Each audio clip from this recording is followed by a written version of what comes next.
Impairment, আপনি কোন একটা অ্যাসেট ইম্পেয়ারমেন্ট হয়েছে কিনা সেটার ইন্ডিকেশন আছে, কতগুলো ইন্ডিকেশন দিয়ে আপনি বুঝতে পারবেন যে এই অ্যাসেটটার ইম্পেয়ারমেন্ট হচ্ছে কি হচ্ছে না। সেটার এক্সটার্নাল কিছু সোর্সেস আছে, কিছু ইন্টারনাল সোর্সেস আছে, যেসব সোর্সেস থেকে আমরা এই ইন্ডিকেশনগুলো পাবো ওই অ্যাসেটটা ইম্পেয়ারমেন্ট হচ্ছে কি হচ্ছে না। এক্সটার্নাল সোর্সেস কি? মার্কেট ভ্যালু ডিক্লাইন, ওই অ্যাসেটগুলো এখন মার্কেট ভ্যালু কি হয়ে যাচ্ছে, ডিক্লাইন করতেছে। Negative change in technology, markets, economy or loss, ওই যে মেশিনটা বা যে প্রোডাক্টটা, যে প্ল্যানটা, এটা ল এটা সম্পর্কে নেগেটিভ, এখন মার্কেটও নেগেটিভ। তারপরে টেকনোলজিক্যালি এটা এখন অবসোলেট হয়ে যাচ্ছে, নতুন কোনো লেটেস্ট টেকনোলজি চলে আসতেছে। এই জাতীয় কোনো বিষয় যদি থাকে, increase in market interest rate, net asset of the company higher than the market capitalization। আচ্ছা, মার্কেট ইন্টারেস্ট রেট বেড়ে গেলে কেন ইম্পেয়ারমেন্ট হয়? যারা ম্যাথমেটিক্যালি সাউন্ড তারা এতক্ষণে বুঝে গেছে। কারণ আমার ফিউচার ইনফ্লো যেটা থাকবে সেটাকে আমাকে প্রেজেন্ট ভ্যালু হিসাব করতে হবে না। যদি আমার ডিসকাউন্ট রেট আগে ছিল 8%, এখন যদি ডিসকাউন্ট রেট 10% হয়ে যায়, তাহলে আমার প্রেজেন্ট ভ্যালু কি হয়ে যাবে, কমে যাবে। রিকভারেবল অ্যামাউন্ট কি হয়ে যাবে, কমে যাবে। তাহলে ইন্টারেস্ট রেট যদি বাড়ে কমে, সেই ক্ষেত্রেও অ্যাসেটের ইম্পেয়ারমেন্ট হইতে পারে, অ্যাসেটের দাম বাড়া কমে না। কারণ সেখানে আপনার ডিসকাউন্ট রেটটাই কি হয়ে যাচ্ছে, চেঞ্জ হয়ে যাচ্ছে। শুরুতে ইন্টারেস্ট রেট বাড়া কমার সাথে আমার এই কথাটা বলার আগে তো অনেকে রিলেট করতে পারেন নাই, এখন তো পারছেন।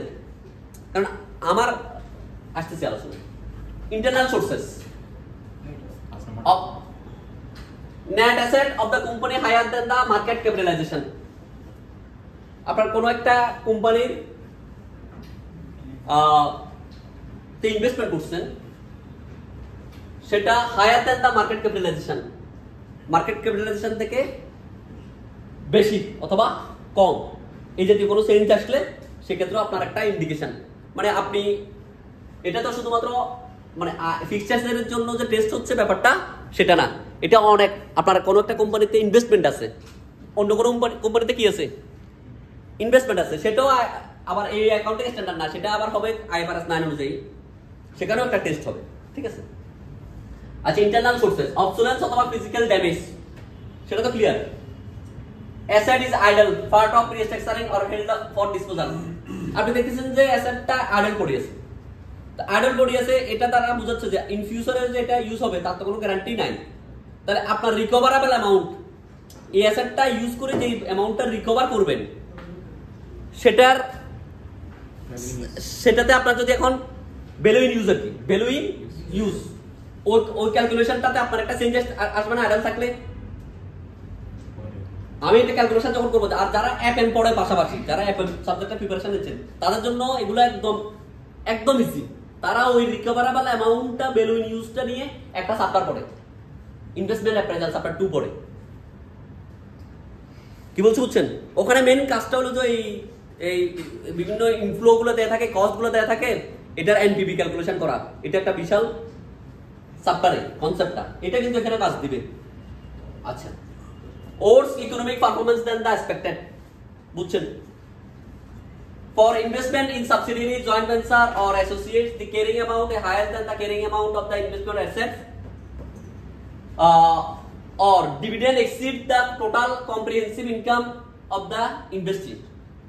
For example, একটা কোম্পানি যে পরিমাণ ইনকাম করছে তার থেকে বেশি ডিভিডেন্ড দিচ্ছে, তার মানে কি, যা প্রফিট হচ্ছে তার থেকে বেশি ডিভিডেন্ড দিয়ে দিচ্ছে, তার মানে কি ওই কোম্পানিটা এখন কি করতেছে, তার কি মার্কেট গ্রোথ হবে নাকি তার ওই বিজনেসটার মার্কেট প্রাইস দিন দিন কমবে? কেন কমবে?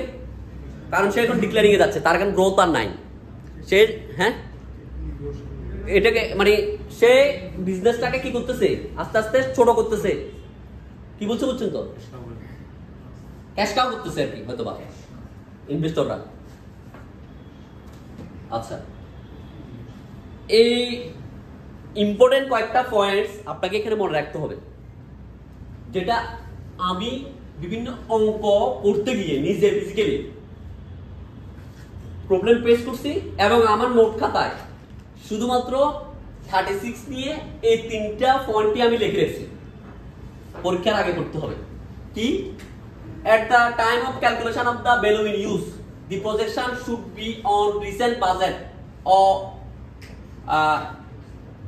maximum period of 5 years মনে করেন আপনি একটা অ্যাসেটের ভ্যালু ইন ইউজ বের করতেছেন এটা আগামী বছর পাবেন এটা থেকে 5000 টাকা এর পরের বছর পাবেন 7000 টাকা এর পরের বছর পাবেন 3000 টাকা এর পরের বছর 2000 টাকা এইভাবে 10 বছরের দেয়া আছে আপনি 10 বছরকে ক্যালকুলেশনে কনসিডার করবেন না আপনি ম্যাক্সিমাম ক্যালকুলেশন করতে পারবেন কনসিডার করতে পারবেন কয় বছর 5 ইয়ার্স কোন একটা কোশ্চেনে আপনাকে 7 বছরের ডাটা দিয়ে দিল 7 বছরে আপনি প্রতি বছর এত টাকা ইনফ্লো পাবেন আপনি প্রেজেন্ট ভ্যালু ক্যালকুলেশন করার সময় 7 বছর পুরোটাকে প্রেজেন্ট ভ্যালু ক্যালকুলেশন করে প্রজেকশন করে ফেললেন ভ্যালু ইন ইউজ করে ফেললেন তাহলে হবে না এটা আইএস 36 এর নন কমপ্লায়েন্স আইএস 36 বলছে যে ম্যাক্সিমাম 5 বছরকে প্রজেকশনের উপর বেস করে আপনাকে কি করতে হবে ভ্যালু ইন ইউজ করতে হবে এরপরে কি পাবেন না পাবেন এটা আপনাকে কনসিডারেশন করার দরকার নাই কারণ এটা আনসার্টেন টেকনোলজি ডেভেলপ হয়ে যেতে পারে আমরা যেটা এখন কল্পনা করতে পারতেছি না এরকম কোন একটা ইনভেনশন হয়ে আমার এই প্রোডাক্টটা অবসোলেট হয়ে যেতে পারে হতে পারে না এই জন্য 5 বছর পর্যন্ত আমি ক্যাশ ফ্লো ফিউচার যেটা হবে সেটা প্রেজেন্ট ভ্যালু হিসাব করব কনসিডারেশনে নিব 5 বছর পর্যন্ত ইনফ্লোটাকে এটা একটা ইম্পর্টেন্ট পয়েন্ট এটা আমাদের ভুল হয় কারণ আমি সর্বপ্রথম অঙ্ক করার সময় সে কোশ্চেনটা এমন ভাবে করছে কারণ সে তো কোশ্চেন করে ভুল করার জন্য যে কোনো বডিগুলো কোশ্চেন করে ছেলেরা ভুল করবে কোশ্চেনটার প্যাটার্নটা এমন আপনি ভুল আনসার করি মনে করেন যে আপনি কারেক্ট করছেন মনে করেন আপনি এই লাইনটা জানতেন না 5 ইয়ার্স এর এই লাইনটা জানতেন না বা খেয়াল করেন না অ্যাকাউন্টিং স্ট্যান্ডার্ডস আপনি তো নরমাল প্রেজেন্ট ভ্যালু ক্যালকুলেশনে খুব ভালো 1 থেকে 7 বছরের প্রতি বছর আমি 3 লাখ টাকা করে পাবো ইন্টারেস্ট রেট 10% আপনি প্রেজেন্ট ভ্যালু রেডি ফ্যাক্টর দিয়ে 10 বছর হিসাব করে আই এর মান 10 এন এর মানও 10 কিন্তু এন এর মান তো কত বছর রাখা যাবে এটা আপনি জানতেন না আপনি আনসার করে চলে আসলেন রিকভারেবল অ্যামাউন্ট আপনার ইম্পেয়ারমেন্ট হয়ই নাই রিকভারেবল অ্যামাউন্ট হাই দেখাইলো আরেকজন এই অ্যাকাউন্টিং স্ট্যান্ডার্ডটা পড়লো এই ডালটা জানলো সে 5 বছর ক্যালকুলেশন করলো বাকি একটা কমেন্ট লিখলো যে ম্যাক্সিমাম 5 বছরে কনসিডার করা যায় স্ট্যাটিস্টিক্স অনুযায়ী তার ক্যালকুলেশনটা যদি আনইভেন ফিগার হয় সে আরেকজন কষ্ট করলো বেশি 10 বছরের প্রেজেন্ট ভ্যালু হিসাব করলো কষ্ট করলো বেশি ভ্যালু জিরো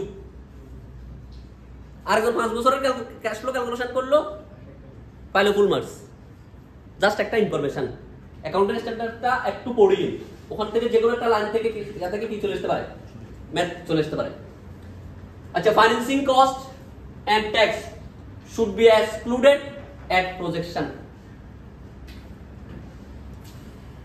আপনাকে আচ্ছা ফাইন্যান্স কস্ট কেন এক্সক্লুড করে সেটা আগে বলুন অনেকে জানেন যারা এফএম পড়ছেন তারা তো অবশ্যই জানেন আমরা যে ডিসকাউন্ট করতেছি প্রেজেন্ট গুলো হিসাব করতেছি এই প্রেজেন্ট গুলো যে হিসাব করতেছি এটাই এখানেই ফাইন্যান্স কস্ট আছে ওটাই তো কস্ট অফ ডেটটা তো ওই প্রেজেন্ট ভ্যালু যখন আমি হিসাব করতেছি ও ডিসকাউন্টিং যখন করতেছি সেটাই ফাইন্যান্স কস্ট সুতরাং আপনাকে সেপারেটলি আবার ফাইন্যান্স কস্টটা ইনফ্লো থেকে বাদ দেওয়ার দরকার নাই কি বলছে বুঝছেন আপনি যে ডিসকাউন্ট রেট অ্যাপ্লাই করতেছেন 10% এটাই আপনার ফাইন্যান্স কস্ট সুতরাং আপনি ইনফ্লো আপনি সেল র ম্যাটেরিয়াল কস্ট এত সেলস প্রাইস 500 টাকা র material cost DL factory overhead সবকিছু মিলাই 300 টাকা তাহলে 200 টাকা আপনার ইনকাম আপনি 5000 পিস করলেন ফাইন্যান্স কস্ট হবে যে আপনার ওয়ার্কিং ক্যাপিটাল মিট আপ করার জন্য আপনি হাইপো লোন বা একটা লোন ম্যানেজ করেন সেটার জন্য কস্ট আসবে এত টাকা ওই ফাইন্যান্স কস্টটাকে আপনি ওই ক্যাশ ফ্লো থেকে বাদ দিবেন না কনসিডারেশনে আনবেন না ওইটার রিলেটেড যে ডিসকাউন্ট রেট সেটা যখন কনসিডারেশন করবেন তখন ফাইন্যান্স কস্টটা কনসিডারেশন হয়ে যাবে আদারওয়াইজ ডাবল কাউন্টিং হবে আদারওয়াইজ কি হয়ে যাবে ফাইন্যান্স কস্টটা ডাবল কাউন্টিং হবে একবার আপনি ক্যাশ ফ্লো করার সময় বাদ দিবেন আবার ডিসকাউন্টিং করে প্রেজেন্ট ভ্যালুতে ভ্যালুটা কমা দিবেন তাহলে এটা কয়বার বাদ হয়ে যাবে দুইবার বাদ হয়ে যাবে এই কারণে ফাইন্যান্স কস্টটা আর ট্যাক্সটা আসবে না ultimate disposal proceed should be include ultimately 5 বছর পরে বা লাইফ শেষে যে ডিসপোজাল প্রসিড পাবে সেটাও ইনফ্লোতে কনসিডারেশন রিকভারেবল অ্যামাউন্ট ক্যালকুলেশন করার সময় এটাও আসবে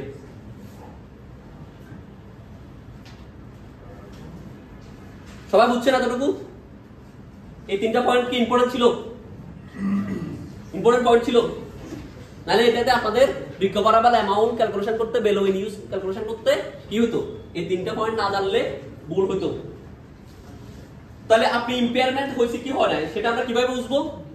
আমার তো একটা অ্যাসেটের ক্যারিং ভ্যালু থাকে না, ক্যারিং ভ্যালু মানে যে ডেটে আমি ইম্পেয়ারমেন্ট টেস্ট করতেছি, সবসময় মনে রাখবেন, সবসময় সবাইকে একটা কথা বলি, মনোযোগ দিয়ে শুনেন। এই কথাটা যে কোনো অ্যাকাউন্টিং স্ট্যান্ডার্ডস এর জন্য ইম্পর্টেন্ট। অন্য কোনো অ্যাকাউন্টিং স্ট্যান্ডার্ডস অ্যাপ্লাই হওয়ার পূর্বে ওটার যে বেসিক অ্যাকাউন্টিং স্ট্যান্ডার্ডস, ওটার যে বেস অ্যাকাউন্টিং স্ট্যান্ডার্ড, সেই অ্যাকাউন্টিং স্ট্যান্ডার্ডস এর সকল কাজ আগে পারফর্ম করতে হবে। তারপর এটার উপর অন্য কোনো অ্যাকাউন্টিং স্ট্যান্ডার্ডস অ্যাপ্লাই হলে সেটার অ্যাডজাস্টমেন্ট আসবে। তারপর ফর এক্সাম্পল 31 তারিখে আপনার ডেপ্রিসিয়েশনের এন্ট্রি রান করা হয় নাই, ডেপ্রিসিয়েশন প্রসেসটা সিস্টেমে রান করেন নাই বা এক্সেলে আপনি ক্যালকুলেশন করেন নাই, আপনার ক্যারিং ভ্যালু যেটা আছে এটা গত বছরেরটা থেকে গেছে না। আপনি ইম্পেয়ারমেন্ট টেস্ট করার আগে আপনি আগে কি করতে হবে? ডেপ্রিসিয়েশনটা চার্জ করতে হবে, কারণ এটার ওই অ্যাসেটের আগে ডেপ্রিসিয়েশন চার্জ করতে হবে। এটা IAS 16 এর রিকোয়ারমেন্ট, ওটা আগে কমপ্লিট করতে হবে। মনে থাকবে এটা? এটা মনে থাকবে তো?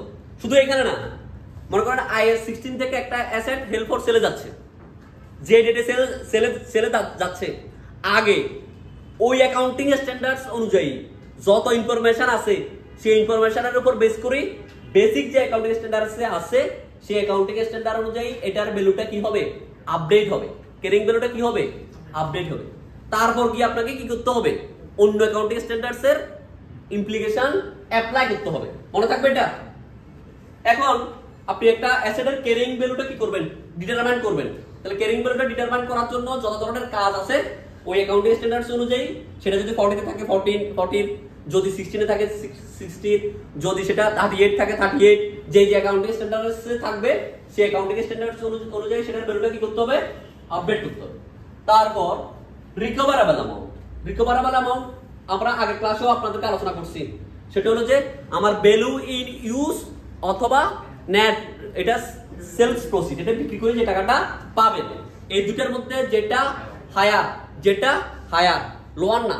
অ্যাকাউন্টিং এ তো সবসময় লোয়ার করতে করতে আপনাদের এই ক্ষেত্রে হায়ার, কারণ আপনি যদি লজিক্যাল মাইন্ডেড হন, আপনি যদি পাগল না হন, আপনি একটা অ্যাসেট ব্যবহার করলে 500 টাকার বেনিফিট, বিক্রি করলে 300 টাকা, আপনি কোনটা করবেন?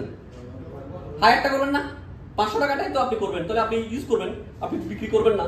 তাহলে যেটা করবেন তাহলে অ্যাসেটের ভ্যালু কত টাকা আপনার কাছে? 500 টাকায়। হায়ারটাই তো আপনার কাছে এটা ভ্যালু, নাকি লোয়ারটা ভ্যালু? হায়ারটা আপনার কাছে ভ্যালু। তাহলে আপনার রিকভারেবল অ্যামাউন্টটা হলো যে ভ্যালু ইন ইউজ অথবা এটা সেলস প্রাইস, ক্যারিং অ্যামাউন্ট না, সেলস প্রাইস। এটা এখনই বিক্রি করলে কত টাকা পাবো? ওই অ্যাসেটটা তো আমি এখন ইউজ করলে এটা দিয়ে এতটা আমি প্রোডাক্ট বানাতে পারবো, এত টাকা আমার র ম্যাটেরিয়ালস খরচ হবে, ওভারহেড খরচ হবে, এই ডিরেক্ট লেবার খরচ হবে, যা খরচ হবে এত টাকা করে আমি লাভ পাবো, এতটা পিস বিক্রি করতে পারবো, এত টাকা পাবো টোটাল। এটা হলো যে আমার ভ্যালু ইন ইউজ। আর এই মেশিনটা যদি এখনই বিক্রি করে দিই এজ এ স্ক্র্যাপ হিসাবে অথবা অন্য কোনো কম্পিটিটরের কাছে অথবা যে কোনো কারোর কাছে, এটা এই মেশিনটা বিক্রি করে আমি এত টাকা পাবো। এই দুটার মধ্যে যেটা হায়ার সেটার নাম হচ্ছে রিকভারেবল অ্যামাউন্ট, সেটা এবং ক্যারিং অ্যামাউন্ট। এই দুটার মধ্যে যদি ক্যারিং অ্যামাউন্টটা ছোট হয়, বড় হয়, ক্যারিং অ্যামাউন্টটা যদি বড় হয় তাহলে আপনার অ্যাসেটের দাম কমে গেছে, তাহলে আপনাকে ইম্পেয়ারমেন্ট লস হিসেবে চার্জ করতে হবে। আর বাড়লে কিছু করতে হবে না, বাড়লে কিছু করতে হবে না। এখানে ইম্পেয়ারমেন্ট কি হয়? লস হয়, গেইন হয় না। ইম্পেয়ারমেন্ট কি হয় না? গেইন হয় না, লস। ইম্পেয়ারমেন্ট লস হয়। ক্লিয়ারলি বুঝছেন এখন? ক্লিয়ার না? ডিপ্রেবল ভ্যালু আবার আরেকটা জিনিস, তখন আবার আরেকটা জিনিস। ডিপ্রেবল ভ্যালু যাওয়ার আগে রিকভারেবল অ্যামাউন্টটা বুঝতে হয়। আর ওটার এখন কস্ট প্রাইস, ওটা কিনলে কত, দুটার মধ্যে লোয়ার বানানো যে ডিপ্রেবল ভ্যালু, ওখানে ডিপ্রেবল ভ্যালু পর্যন্ত আপনাকে থাকতে হচ্ছে না, রিকভারেবল পর্যন্ত থাকলে হচ্ছে। আপনি মডেলটা এত তাড়াতাড়ি ভুলে গেলে হবে না, তো এগুলো মুখস্থ থাকতে হবে। আপনাকে কবরে নিয়ে যাওয়ার আগে আমি জিজ্ঞেস করলাম যে আজরাইল আসলে আপনি বলেন ডিপ্রেবল ভ্যালু মানে কি, তখনই আপনাকে ফুট করে বলে দিতে হবে এটা মানে এটা, তখন কনফিউজ হয়ে গেলে আপনি হবে না। এগুলো অ্যাকাউন্টিং এর এত ইম্পর্টেন্ট বিষয়। আপনার নাম কি জানা, জিজ্ঞেস করতেছে কাউকে, মনে করতেছে এই অ্যাকাউন্টিং এর এই বিষয়গুলো এরকম মনে রাখতে হবে। Don't make it fun, very much serious. এগুলো আসলে এতটা ইম্পর্টেন্ট, এগুলো আমরা গুরুত্ব দিচ্ছি না বিদায় আমরা বিভিন্ন জায়গায় ডিসিশনে আমাদের কি হয়ে যাচ্ছে, উল্টাপাল্টা হয়ে যাচ্ছে, উল্টাপাল্টা হয়ে যাবে। তো আপনি একটু মনোযোগ দিয়ে শুনেন। এখানে এটা একটু পান করার জন্য বলছি, এগুলোর নাম কি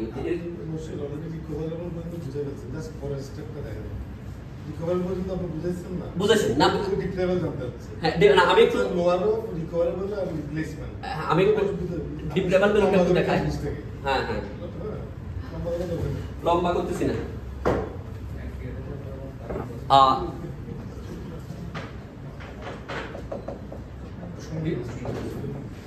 ডিপ্রেবল ভ্যালু হলো যে এখানে রিকভারেবল অ্যামাউন্ট, এটা হলো যে হায়ার অফ, এটা কি ভ্যালু ইন ইউজ, আর এটা হলো যে কি নেট রিলাইজেবল ভ্যালু। এটার মধ্যে হায়ার অফ হলো রিকভারেবল অ্যামাউন্ট, আর এটা হলো যে রিপ্লেসমেন্ট কস্ট, মানে এখন ওই মেশিনটা কিনলে কত টাকা দাম, রিপ্লেসমেন্ট কস্ট। এটার মধ্যে লোয়ার ওয়ান হলো যে ডিপ্রেবল ভ্যালু। তাহলে এটার এটা কি একই জিনিস? তাহলে রিকভারেবল অ্যামাউন্টের সাথে রিপ্লেসমেন্টের ভিতর যেটা লোয়ার সেটার নাম ডিপ্রেবল ভ্যালু। দুটো একই জিনিস হবে কখন? যদি রিপ্লেসমেন্ট আর এটা কি দুটো যদি রিকভারেবল অ্যামাউন্ট এবং এটার মধ্যে যদি কোনো পার্থক্য না থাকে তখন দুটোই একই হবে, নাহলে তো এটার ভিতরে লোয়ার তখন রিপ্লেসমেন্ট কস্টটাই আমার কি হয়ে যাবে, ডিপ্রেবল ভ্যালু হয়ে যাবে। সুতরাং ডিপ্রেবল ভ্যালু আর রিকভারেবল অ্যামাউন্ট একই না। ক্লিয়ার? এই চারটা আপনার মুখস্থ থাকতে হবে একদম। এটা তো আমি বেশ কয়েকবার আলোচনা করতেছি, এগুলোতে কনফিউজ হওয়া যাবে না, একদম যাবে না।